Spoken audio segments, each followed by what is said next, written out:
बिस्मिल्लाहिर्रहमानिर्रहीम। अस्सलाम वालेकुम नाज़रीन, आप यूट्यूब चैनल देख रहे हैं। मैं इमरान खान हूं। एक बड़ा इंटरेस्टिंग ट्वीट है जबरान इलियास साहब का, और उन्होंने बड़ा जबरदस्त इसको पोर्ट्रे किया। पाकिस्तान तहरीक इंसाफ का सोशल मीडिया चलाते हैं वो ये कहते हैं कि इमरान खान ने पूरे सिस्टम और आसिम मुनीर को इतनी बुरी तरह हराया कि हर वक्त वो खेल के रूल्स चेंज करने में लगे होते हैं। यानी इमरान खान ने इनकी माती मार दी है। इमरान खान ने इनका इतना बेड़ा गर्क कर दिया कि अब ये खेल के रूल्स तब्दील कर रहे हैं बार बार, कभी जोर जबरदस्ती से और कभी आईनी तरमीम से। इन सबको यह नहीं पता कि कुछ उसूल कुदरत के भी होते हैं, और इनके मुताबिक इमरान खान इन सबको मात दे चुका है अवाम की मदद से। अब वो लोग आगे जो कुछ भी करें, पहले अपनी मायूसी, महरूमी और नाकामी लोगों को दिखाएंगे, और फिर ताकत दिखाने के बावजूद और ज्यादा रुसवा होंगे, क्योंकि इससे कुछ हासिल नहीं होगा, उल्टा पाकिस्तान को नुकसान पहुंचेगा और लोग और शिद्दत से इनके खिलाफ हो जाएंगे। ये साइकिल 3 साल से चलाकर अपना दिवालिया निकाल लिया है इन्होंने। ये जो काम करते हैं, कल मैंने आपको बताया ना, चंद काम आपको बताए थे मैंने, 1-2 दर्जन काम बताए थे जो इन्होंने किए, कि बस ये आखिरी काम अगर हमने कर लिया ना, बस फिर सारा कुछ कंट्रोल में आ जाएगा। इमरान खान को किसी तरह जेल में डाल देना, सब ठीक हो जाएगा। ये जनाब इमरान रियाज को अगवा कर लेते हैं, गायब करके बंद कर देते हैं, सब ठीक हो जाएगा। ये जनाब अरशद शरीफ को कत्ल कर देते हैं, अरशद शरीफ पाकिस्तान से निकल गया, उसकी जिंदगी जीरन कर दी, वो कत्ल हो गया, अब सब ठीक हो जाएगा। पाकिस्तान का मीडिया कंट्रोल कर देते हैं, पीका ऑर्डिनेंस लाके ना इनका गला दबा देते हैं। जनाब हम ये काम करते हैं, वो ये चोरों डाकुओं को इकट्ठा करके सबको बैठा देते हैं, इक्तदार दे देते हैं। हम ये कर देते हैं, वो कर देते, सारे गलत डोनाल्ड ट्रंप के जाके पांव पकड़ देते हैं, उसकी तारीफों में जमीन आसमान के किलाबे मिला देते हैं, बूट पॉलिश करते हैं कमाल किस्म की जबान से। ये सारा कुछ करने के बाद भी इनको पता चलता है कि अब इन्हें कुछ और करना पड़ेगा। वो एक दरिया क्रॉस करते हैं तो अगला दरिया सामने आ जाता है, और वो पहले से ज्यादा कठिन होता है। कर लो 27वीं आईनी तरमीम पास, लग पता जाएगा आपको इसके बाद जो चैलेंजेस आपके सामने आएंगे, आपको अंदाजा भी नहीं है, क्योंकि बदनीयती के अंदर से कभी भी बेहतरी नहीं निकल सकती। ये बदनीयत है, अपनी अपनी नौकरी, अपनी अपनी हुकूमत और अपनी अपनी कुर्सी के चक्कर में। और इनको हमेशा ये याद रखना पड़ेगा, जो अभी जबरान साहब ने कहा कि कुदरत का भी एक कानून होता है और उसका भी एक इंसाफ होता है, और वो इनको नजर आता है वक्त के साथ साथ। तो ये वक्त इस्लाह का है, उन्होंने ये भी कहा, लेकिन ये इस्लाह की किसको पड़ी है? अभी तो सारे के सारे लोग जो पाकिस्तान में हैं, इक्तदार में खास तौर पे, उन्हें तो कुछ दिखाई ही नहीं दे रहा। आर्मी चीफ की एक्सटेंशन पे सोशल मीडिया में सख्त रद्देमल आ रहा है।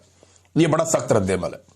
यानी इससे पहले हमने पाकिस्तानियों को कभी ऐसे नहीं देखा था किसी भी एक्सटेंशन में। जनरल बाजवा की एक्सटेंशन भी पाकिस्तानी नहीं चाहते थे, लेकिन आसिम मुनीर की एक्सटेंशन तो पाकिस्तानी बिल्कुल ही नहीं चाहते।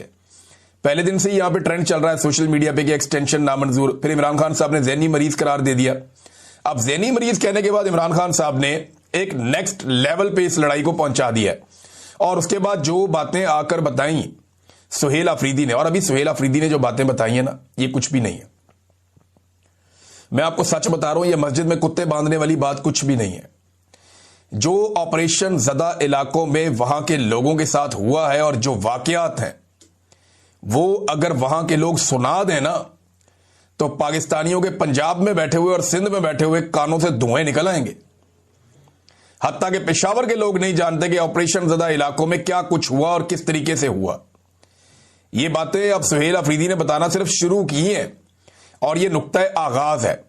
मेरे ख्याल में जितनी जल्दी हो इस मामले को समेट लें और अवाम का मैंडेट तस्लीम करें, उससे माफी मांगे कि हमने तेरे साथ ज्यादती की, भाई आप अपना काम करें, हमें हमारा काम करने दें। तो अब रद्देमल पब्लिक का बहुत सख्त आ रहा है, और ये आने वाले दिनों में बढ़ता चला जाएगा। शहजाद अकबर साहब ने एक खबर दी है, और शहजाद अकबर साहब की जो खबर है वो ये कहती है कि नई तरमीम के तहत फील्ड मार्शल तमाम अफवाज बरी, नेवी, एयरफोर्स के सरबराह होंगे। इनका ये ओहदा आईनी होगा, यानी वो पहले की तरह सरकारी मुलाजिम नहीं होंगे। सरकारी मुलाजिम नहीं होगा आर्मी चीफ, आईनी ओहदा बन जाएगा, जैसे सदर का होता है, वजीर आजम का होता है। वजीर आजम और चीफ जस्टिस इनके कंट्रोल में होगा। ये ओहदा 5 साल का होगा। यूं आसिम मुनीर ओहदे की मियाद 2025 से शुरू होगी, और इस ओहदे में एक्सटेंशन की ऑप्शन भी मौजूद होगी। यानी वो चाहे तो 2030 में एक्सटेंशन लेके 2035 तक रह सकता है इस ओहदे के ऊपर। तो जनाब ये इस तरह से शहजाद अकबर साहब ने इसकी एक मंजरकुशी की है। नाज़रीन, एक बड़ी इंटरेस्टिंग बात मैं आपको बताता हूं कि अभी तक किसी के पास भी 27वीं आईनी तरमीम का कोई मुसव्वदा नहीं है। अंदाजा कीजिए आप, ये जो 27वीं आईनी तरमीम है ना, इसका कोई भी मुसव्वदा अभी तक किसी के पास भी नहीं है। हुकूमत के लोगों से पूछो तो वो कहते हैं जी हमने तो बातें सुनी है। सिर्फ वुज़रा से आप बात करें, अगर आपका किसी से ताल्लुक है, तो वो कहते हैं जी नहीं। आप अपोजिशन से पूछें, फजलुर रहमान से पूछें। फजलुर रहमान साहब तो अभी हुकूमत को कह रहे हैं जी मेरा बहुत बड़ा मुतालबा है। मुतालबा यह है कि जो आईनी तरमीम है जो आप पास करवाना चाहते हैं उसका मुसवदा मेरे सामने ले आए, लाके जरा मुझे पढ़ा दें और असली मुसवदा हमें दे दें। अंदाजा करें पाकिस्तान के अंदर एक आईनी तरमीम हो रही है और किसी को नहीं पता कि इसका एक्चुअल मुसवदा क्या है और इसके अंदर क्या लिखा है और वो कौन सी चीज है आईन में जिसमें इस वक्त की मिलिट्री एस्टेब्लिशमेंट मौजूदा कठपुतली हुकूमत से तरमीम करवाना चाहती है। इसके बारे में कोई खबर बाहर नहीं आ रही, किसी को नहीं पता कि इस मुसवदे के अंदर है क्या या ये करवाना क्या चाह रहे हैं, किसी को कुछ पता नहीं है। लेकिन पाकिस्तान के अंदर ना मैंने लोगों का किबला बदलते हुए देखा है। ये नजम सेठी साहब हो गए, बहुत सारे और सहाफी हो गए, ये दिन रात इमरान खान साहब के दौर के अंदर जमहूरियत के राग अलापते थे। इमरान खान ने एक दिन कहा कि वो सख्ती करना चाहते हैं करप्शन के खिलाफ, जैसे चाइना की उन्होंने मिसाल दी, तो साथ ही इन सब ने रोना पिटना शुरू कर दिया। इन्होंने ऊंची ऊंची मुर्गों की तरह अदाने देना शुरू कर दी, रोना शुरू कर दिया कि जनाब नहीं, ये तो इमरान खान मुल्क में डिक्टेटरशिप लेकर आना चाहता है, ये तो जमहूरियत का कत्ल करना चाहता है। और हमेशा ये कहते थे कि बदतरीन जमहूरियत भी बेहतरीन आमरीयत से बहुत बेहतर होती है। इस किस्म की बातें कर करके इन्होंने कौम को जमहूरियत का चूरन बेचा बड़ा लंबा अरसा। और अब आप इनकी असल औकात चेक करें कि जिस वक्त इनको डंडा पड़ता है ना, या जिस वक्त इनके अपने मफादात के सामने कोई रुकावट आती है, तो ये अपने मफादात के लिए अपने नजरियात को कुर्बान कर देते हैं। मिसाल के तौर पे ये देखें नजम सेठी अब क्या कह रहे हैं, सारी दुनिया में जमहूरियत से रोमांस खत्म हो रहा हो। भाई पूरे यूरोप के अंदर जमहूरियत है, अमेरिका के अंदर जमहूरियत है। अभी अमेरिका में डोनाल्ड ट्रंप के खिलाफ उम्मीदवार जीत गया न्यूयॉर्क से, ममदानी। 2 दिन पहले उसको सारे मुबारकबादें दे रहे थे। अब कह रही पूरी दुनिया से जमहूरियत का रोमांस खत्म हो रहा है। अब सारी दुनिया चाइना की तरफ देख रही है। ऑस्ट्रेलिया में जमहूरियत है, न्यूजीलैंड में जमहूरियत है, जापान में, दुनिया के हर मुल्क में आप जहां चले जाएं, इंडिया इतना बड़ा मुल्क है, वहां पे जमहूरियत है। अफगानिस्तान की तरफ जमहूरियत मांग रहे हैं कि जनाब वहां पे अवामी हुकूमत होनी चाहिए। तो सारी दुनिया चाइना की तरफ देख रही है जहां 1 पार्टी सिस्टम है, हम भी उस तरफ देख रहे हैं। जमहूरियत में गरीब को कोई फायदा नहीं होता, अमीर को फायदा होता है। सारी दुनिया की डिक्टेटरशिप चाइना की तरफ देख रही है। अब नेशनल सिक्योरिटी एस्टेब्लिशमेंट इस मुल्क को आईनी तौर पर इस पार्लियामेंट की मोहर के साथ चलाएगी। अंदाजा करें नाजरीन, बिल्कुल कैटेगोरिकली क्लियरली कह दिया उन्होंने, ठीक है जनाब, उसको जस्टिफाई कर रहे हैं कि पाकिस्तान की मिलिट्री एस्टेब्लिशमेंट या सिक्योरिटी एस्टेब्लिशमेंट जो है वो पाकिस्तान को चलाएगी और स्टीयरिंग के ऊपर बिठाया हुआ होगा कठपुतलियों को। ये कठपुतली जो आजकल बैठे हुए हैं जिनके जरिए से आईनी तरमीम करवाई जा रही है। जब इमरान खान कोई सख्ती की बात करता था तो कहते थे डिक्टेटरशिप ले आया पाकिस्तान में। लेकिन अब आप हर दौर में ना नाजरीन, हर डिक्टेटर को या हर फौजी ऑफिसर को या आर्मी चीफ को हर दौर में बड़े जबरदस्त नमूने मुयस्सर रहे हैं। हर दौर में बड़े जबरदस्त उनको तारीफें करने के लिए खुशामदी जो है वो मुयस्सर रहे हैं। इससे मुनीर साहब को पूरा यकीन है कि इमरान खान वापस आ रहा है। उन्होंने सब कुछ करके देख लिया, लेकिन फील्ड मार्शल आसिम मुनीर को पूरा यकीन है, जैसे दिन की रोशनी में आपको दिन का यकीन होता है ना, ऐसे आसिम मुनीर साहब को पूरा यकीन है कि वो इमरान खान का रास्ता नहीं रोक पाएंगे। उन्हें पता है कि इमरान खान का रास्ता रोकना नामुमकिन है। इमरान खान वापस आएगा और इसी बात का उन्हें खौफ है। यानी आसिम मुनीर साहब को इस बात का खौफ है कि अगर इमरान खान वापस आएगा तो मेरे साथ क्या होगा, या अगर अवामी हुकूमत आ गई तो मेरे साथ क्या होगा। ये जो खौफ है ना, ये जीने नहीं देता। ये खौफ इंसान को सांस नहीं लेने देता। ये खौफ आपको ज़हनी तौर पे इंतशार का शिकार कर देता है, परेशानी का शिकार कर देता है। अपने उस खौफ से बचने के लिए आसिम मुनीर साहब ने अपने इर्द गिर्द आईन की एक दीवार खड़ी की है। इसको आप समझ लें, सिंपल कर लें। आसिम मुनीर साहब को इस बात पे पूरा ईमान है उनका, और उन्हें इस बात का पता है कि हर हाल में इमरान खान ने वापस आना है। और आसिम मुनीर साहब की बस हो गई है, उन्हें पता चल गया कि इस आदमी का रास्ता नहीं रोका जा सकता। ये प्रेशर आना ही आना है। अभी ये ट्रंप के बलबूते पे थोड़ा पाकिस्तान की हुकूमत और एस्टेब्लिशमेंट उछल कूद कर रही है, लेकिन बड़ी जल्दी ये भी बंद हो जाएगी।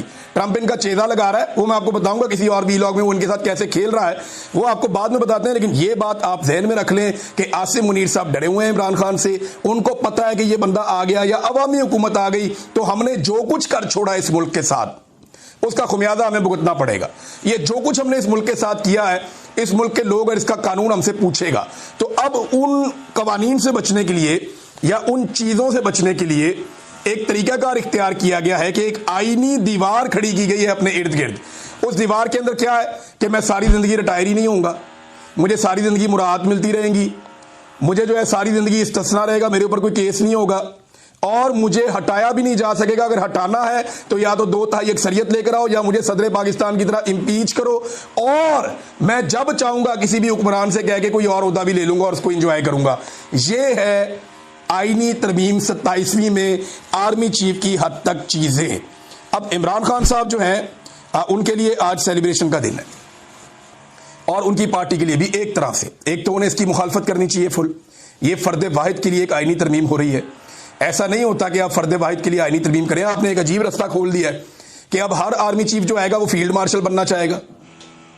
फील्ड मार्शल बनने के लिए उसको या तो जंग करनी पड़ेगी अफगानिस्तान से या ईरान से या इंडिया से।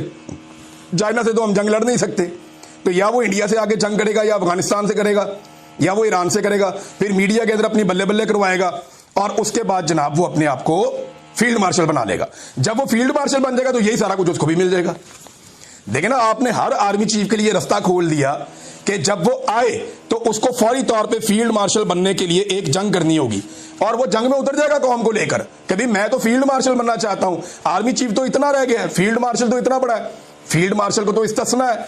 फील्ड मार्शल की तो मुराद ताहयात है। फील्ड मार्शल का ओहदा ताहयात है। फील्ड मार्शल पे सारी जिंदगी केस कोई नहीं हो सकता। फील्ड मार्शल को कोई वजीर आजम कोई किसी का बाप भी हटा नहीं सकता, लिहाजा उसको हटाने का तरीका भी बहुत मुश्किल कर दिया है। तो मैं तो बनूंगा फील्ड मार्शल जो आर्मी चीफ बनेगा, और फील्ड मार्शल बनने के लिए वो वही करेगा जो जरूरी है, यानी एक आधी जंग या लड़ाई करनी पड़ेगी, उसके बाद कोई फील्ड मार्शल का ओहदा मिलता है। अदरवाइज तो ऐसे फील्ड मार्शल का ओहदा कोई सड़कों पे तो नहीं मान देता रेवड़ियों की तरह।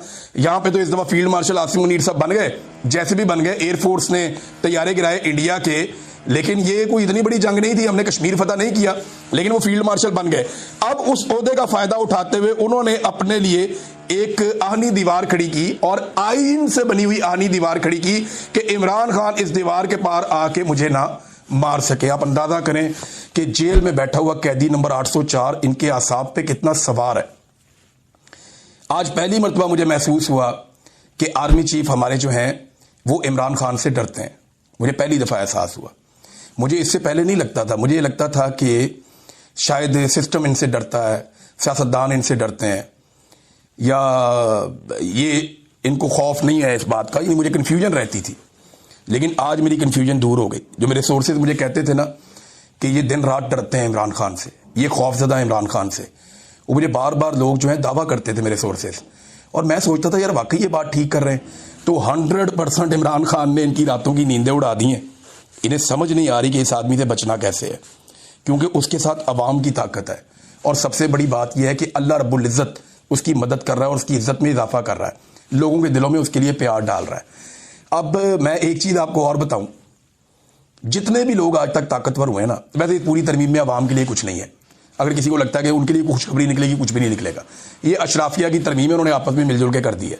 अदलिया का जो कचूमर निकला वो आपको अगले व्लॉग में बताऊंगा। लेकिन एक बात मैं आपको कैटेगोरिकली बता दूं कि जब भी कोई जालिम होता है ना, जब वो अपना पूरा बंदोबस्त कर लेता है, जब उसे लगता है कि अब उसे कोई छू भी नहीं सकता, जब उसे लगता है कि मैंने सारे अपने हर तरफ से दरवाजे बंद कर लिए हैं, जब उसे ये लगता है कि उसने बड़ी बड़ी फसीलें खड़ी कर दी हैं, जब उसे लगता है कि उसने एक ऐसा किला बना लिया है जिसे कभी कोई फतह नहीं कर सकता, तो तब अल्लाह रब्बुल इज़्ज़त मूसा को भेजता है। तब अल्लाह रब्बुल इज़्ज़त जो है वो अपना डंडा चलाता है और अल्लाह रब्बुल इज़्ज़त का कानून हरकत में आता है। मैंने बड़े बड़े ताकतवर लोगों को मलिया मेट होते हुए देखा, तारीख की किताबों में पढ़ा कि जब वो मुतमईन हो गए और उन्हें लगा, और कुरान पाक में भी अल्लाह ताला कहते हैं कि अल्लाह ताला उस वक्त पकड़ता है जब वो वहमो गुमान भी नहीं होता उनका। कौमों को अल्लाह ने ऐसे पकड़ा कि जब उनका वहमो गुमान नहीं था, जो बड़े सरकश लोग थे, जब उनका वहमो गुमान भी नहीं था, उनको 1% भी इम्कान नहीं था, तब मेरे अल्लाह ने उनको पकड़ा बेखबरी में।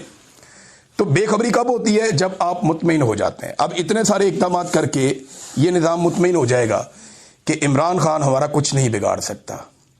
आप इमरान खान से तो लड़ ही नहीं रहे, आप तो लड़ रहे हैं 25 करोड़ पाकिस्तानियों से, और इमरान खान उन्हें सिर्फ लीड कर रहा है।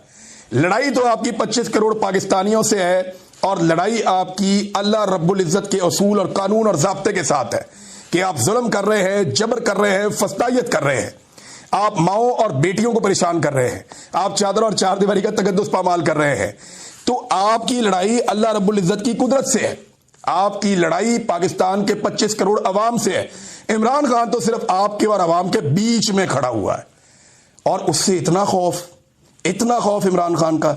मेरे ख्याल में इसको इस एंगल से जरूर सोचें कि खौफ इमरान खान का जो है वो रगों में उतर गया, इनकी हड्डियों में बैठ गया है और अब ये तरमीमें कर करके अपने आप को बचा रहे हैं कि जनाब कुछ करो, अपनी अपनी जान बचाओ। ये जनाब आर्मी चीफ की हद तक जो एक तरमीम हुई मैंने आपको बता दी।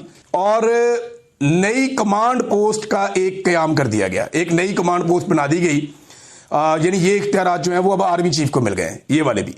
वजीर आजम चीफ ऑफ आर्मी स्टाफ जो बैक वक्त चीफ डिफेंस फोर्सेज के तौर पर भी खिदमात सर अंजाम देंगे की सिफारिश पर नेशनल स्ट्रेटेजिक कमांड का कमांडर पाकिस्तान आर्मी के अफसरान में से तैनात करेंगे और इसकी तनख्वाह और मुराद का तयन भी वज़ीर आज़म करेंगे। यानी ये जो एटम बम जिसके हाथ में होता है ना, ये बहुत इंपॉर्टेंट ओहदा है, बहुत, यानी आर्मी चीफ के बाद एक बहुत अहम तरीन ओहदों में से एक ओहदा DGISI का होता है और एक ये ओहदा है, और ये ओहदा होता है नेशनल स्ट्रेटेजिक कमांड का।